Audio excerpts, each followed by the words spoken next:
Dansatoya kakeo. My name is Danika, Littlechild. Kinanaskum tanawa ota bentumiek. I acknowledge the Esquimalt and Sunghees people whose territories I speak on today, and the beautiful city of Victoria for welcoming me here, as well as the Walrus Foundation. I'm here to talk to you a little bit about my story related to water. I grew up in Musqueam in Treaty 6 territory in Alberta, and I grew up on a well with occasional cistern visits. I grew up as a treaty person, a person who thought about treaty at a very young age, who spoke about it with her family, friends, and community members. And the treaty is something for us, where I'm from as a Cree woman, which was demarcated by waterways. When treaties were negotiated, the way that they delineated the boundaries of the treaties was very much along the pre-existing waterways of the lands and territories of the indigenous peoples. And so when I think about treaty, I always think about water. The foundation of the relationship between indigenous and non-indigenous peoples is for us shaped by treaty. Treaty means that we have an ongoing process in place as to how we relate to one another now and into the future. And what that means is that if you live in a territory of a treaty in Canada, you are a member of that treaty, whether you've been there for 3 generations or if you just arrived last month. And so for us, treaty is very much a living thing, and being defined by waterways, I think, is quite appropriate.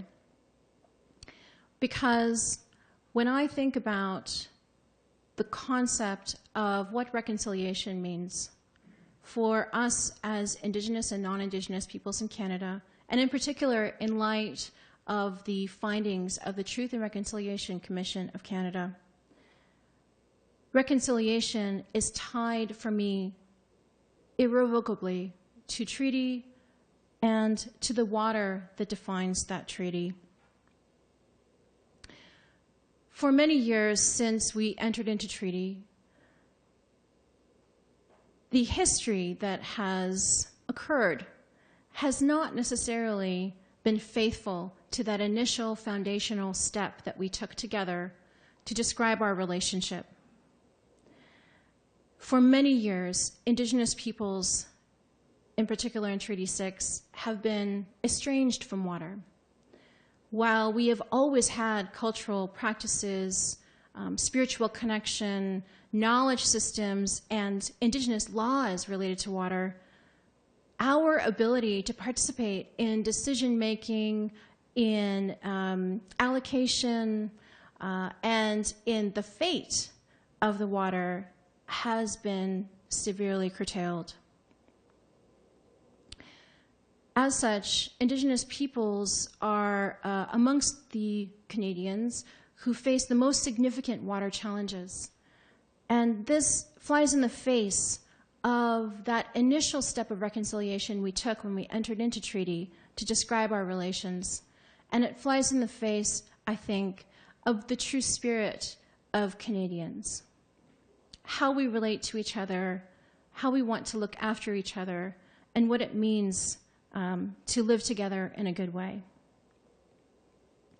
We know from the release of the findings of the Truth and Reconciliation Commission that there's a long history of oppression and suppression of ceremony, spirituality, and culture. And when I, as an Indigenous person, think of the spirit of place, to me that is so intrinsically tied to the water and the lands. And for many who are survivors of the residential school era, that estrangement from water went so much deeper than simply not having a seat at a table to talk about allocations. It went to the very core of our identities and how we related to water as one of our relations, surrounded also by our relations, the fish, the animals, the plants. For us in Cree, everything has spirit. And water also has spirit.